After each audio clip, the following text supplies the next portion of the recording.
नमस्ते दोस्तों, कैसे आप सभी लोग। चलिए आज कुछ नया सीखने चलते हैं। देखिए हमारे प्रेसिडेंट जो कि श्रीमती ऑनरेबल द्रौपदी मुर्मू जी हैं, उन्होंने 25 जुलाई 2022 को शपथ ली थी। एन.वी. रमन्ना जो कि भारत की चीफ जस्टिस ऑफ इंडिया है, उनकी अध्यक्षता में, है ना। और जैसे कि हमें पता है कि वो गवर्नर थी पहले झारखंड की। उनकी भी एक पीछे कहानी रही है कि उनके एक एक्सीडेंट में पूरा परिवार चला गया था। बड़ी कठोर है और वो बहुत ज़्यादा महत्वपूर्ण भी है कि वो आदिवासी समाज से बिलोंग करती हैं और वो भारत के उस महत्वपूर्ण पद पर हैं जो कि पूरे भारत को रिप्रेजेंट करता है।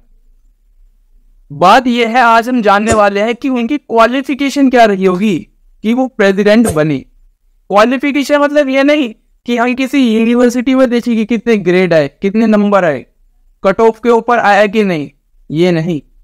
हम बात कर रहे हैं प्रेसिडेंट ऑफ इंडिया की मेरे दोस्तों। उसमें क्या होना क्वालिफिकेशन चाहिए होगी। आर्टिकल 56 से लेकर 60 तक भारत के संविधान में पूरा दे रखा है। हम उसी को पढ़ते हैं।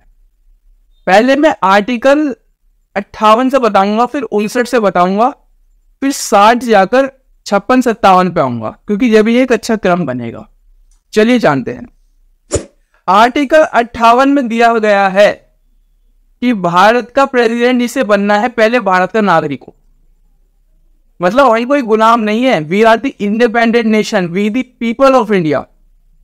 हम पर प्रेसिडेंट हमारे देश का ही होगा, कोई बाहर का नहीं होगा।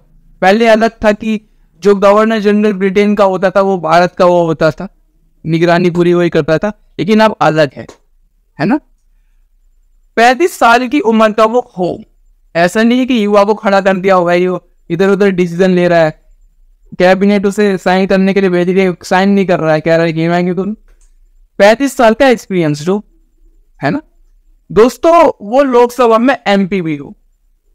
मतलब जो हमारी पार्लियामेंट है उसमें दो तरीके के सत्र होते हैं, जैसे कि लोकसभा, राज्यसभा। राज्यसभा में हमारे जो है एमएलए ये चुनकर भेजते हैं और लोकसभा में डायरेक्ट पब्लिक से चुनकर आता है। इनडायरेक्टली दोनों ही चुने हुए होते हैं, राज्यसभा और लोकसभा में, इतना हमें पता है। तो वो लोकसभा का member of parliament, member of parliament मतलब मेंबर, वो चुन के आया हो, जब ही वो जाकर प्रेसिडेंट बन पाएगा। जब चुना हुआ ही नहीं होगा तो प्रेसिडेंट के लिए एलिजिबल नहीं होगा। ये मैंने बात कर ली 58 की। 59 में दिया हुआ है दोस्तों कि चलिए ये क्राइटेरिया उसने मीट कर लिया, चुनकर आया हुआ है, 35 साल की उम्र का है, भारत का नागरिक है, लेकिन अगर किसी पद पर बैठा हुआ है और फिर प्रेसिडेंट ऑफ इंडिया बनना चाहता है तो नहीं बन पाएगा। ऐसा नहीं है कि दोनों तरफ से मलाई खाओगे भाई। भारत की अभी करंट प्रेसिडेंट द्रौपदी मुर्मू पहले गवर्नर जनरल ऑफ झारखंड की थी, झारखंड की गवर्नर थी, लेकिन पहले उन्हें गवर्नर से रिजाइन करना पड़ा, उसके बाद जाके वो प्रेसिडेंट बनी। जैसे कि अशोक गहलोत, अभी उन्हें ऑफर था कि अर्जुन खड़गे जो अभी कांग्रेस के प्रेसिडेंट है वो प्रेसिडेंट बन जाए, इलेक्शन में ज्यादा वोट उन्हें मिल जाए अशोक गहलोत को, लेकिन उसके लिए उन्हें सीएम का पद छोड़ना पड़ेगा, लेकिन उन्होंने छोड़ा नहीं, है ना। तो दो में से कोई एक ही चीज हम कर सकते हैं, तो हम किसी के प्रॉफिट पे नहीं रह सकते। ऐसा नहीं है मैं आईएएस हूं तो प्रेसिडेंट ही बन जाता हूं, दोनों काम करूंगा, ऐसा नहीं हो सकता, है ना। हमें प्रेसिडेंट ऑफ इंडिया बनने के लिए सारे पद जितनी भी हमें सुविधाएं मिल रही छोड़नी होगी। वो अलग बात है, प्रेसिडेंट के अलग सुविधाएं मिलेंगी फिर, ठीक है। हमारे vice president, governor, MP, ministers अगर ये एलिजिबल है तो ये भी बन सकते हैं, ठीक है जी दोस्तों, आया समझ में। अब हम आते हैं बात 60 पर। अच्छा कि समझ लीजिए वो प्रेसिडेंट ऑफ इंडिया के लिए पूरी तरीके से एलिजिबल है, ना ही किसी प्रॉफिट के पद पर है। अब क्या करना होगा, उसे शपथ लेनी होगी। समझ लीजिए चुन के भी आगे, चुनने वाला एक अलग प्रोसेस है, उसे एमएलए एमपी चुनते हैं पूरे देश की, वो एक अलग क्राइटेरिया, उस पर नहीं जाऊंगा। लेकिन जब वो चुनकर आ गया, मान लीजिए 60% से चुन के आई थी द्रौपदी मुर्मू जी, अब उसके बाद उन्हें लेनी पड़ती है शपथ। शपथ में क्या कहते हैं कि मैं भारत के संविधान पर पूरा फेथ रखूंगा, भारत के पीपल को सर्विस दूंगा। सर्विस कहने का मतलब मैं उनकी एक तरीके से भक्ति करूंगा, ऐसा इसमें लिखा गया होता है उसमें, है ना। डिवोशनली मैं उनकी सर्विस करूंगा, क्योंकि भारत का संविधान सीधा सीधा कहता है we the people of India, सबसे ऊंचे भारत के लोग ही हैं, उसी से तो संविधान बना है ना दोस्तों। मैं प्रिजर्व करूंगा, प्रोटेक्ट करूंगा और डिफेंड करूंगा भारत के संविधान को, ऐसा प्रेसिडेंट कहता है जो भी बनता है। हालांकि ऑफिशियली जो डिफेंड करता है हमारे भारत के संविधान को उसे सुप्रीम कोर्ट कहा गया है।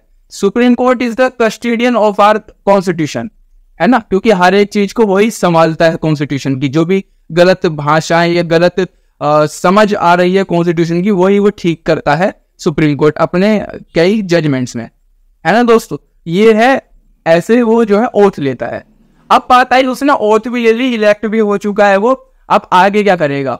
आगे आता है 56 में आर्टिकल 56 ये कहता है कि देखो भाई, अगर आप इलेक्ट हो चुके तो आप सिर्फ 5 साल के लिए हो, 5 साल के लिए आप काम जाम बांधो, है ना दोस्तों। अब ऐसा भी नहीं है कि 5 साल समझ लीजिए पूरे हो गए, उसके बाद क्या करेगा वो, 5 साल जब उसके पूरे, वो रेजिग्नेशन देगा अपना, एक पेपर होता है पूरा ऑफिशियली, इस पर रेजिग्नेशन सिग्नेचर वगैरह करके वो देगा वाइस प्रेसिडेंट को। उससे पहले देने से पहले वो पहले जो हाउस ऑफ पीपल है, पार्लियामेंट जो लोकसभा है, उसके स्पीकर को भी बताएगा कि मैं ऐसे देना चाह रहा हूँ। ऐसे नहीं कि आज खत्म हुआ अगले दिन दे के आ गए, पहले से बता के रखना पड़ेगा उसे, और फिर रेजिग्नेशन देगा। रेजिग्नेशन हो गया। अब दोस्तों ऐसा भी तो हो सकता है कि 5 साल उसके पूरे ना हुए, वो कैसे, डेथ हो सकती है या पहले से रिजाइन हो सकता है, इम्पीचमेंट हो सकती है। इम्पीचमेंट मतलब हटाया जा सकता है प्रेसिडेंट को, आर्टिकल 6 में दे रखा है ये, है ना दोस्तों। तो उसे हटाया कैसे जा सकता है वो मैं अगली वीडियो में आपको डिटेल से बताऊंगा। भारत के प्रेसिडेंट को हटाया कैसे जा सकता है ना दोस्तों।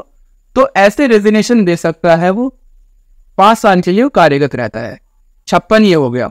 57 कहता है कि अगर समझ लीजिए उसने रेजिग्नेशन बीच में ही दे दिया या वो फिर से बनना चाह रहा है प्रेसिडेंट, तो री इलेक्शन के लिए क्या एलिजिबिलिटी होगी इसकी, दोबारा से इलेक्शन लड़ने के लिए क्या एलिजिबल होना चाहिए वो, उसमें नहीं जाऊंगा क्योंकि यहाँ हम सिर्फ प्रेसिडेंट की क्वालिफिकेशन जान रहे हैं।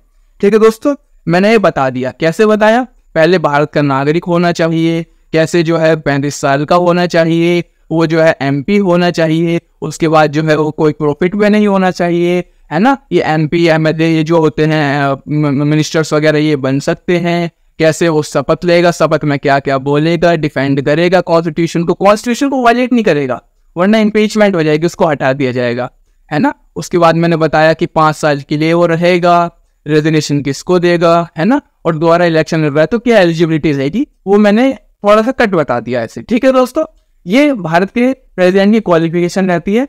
चलिए मिलते हैं नेक्स्ट वीडियो में जानने के लिए कि भारत के प्रेसिडेंट को हटाया कैसे जा सकता है।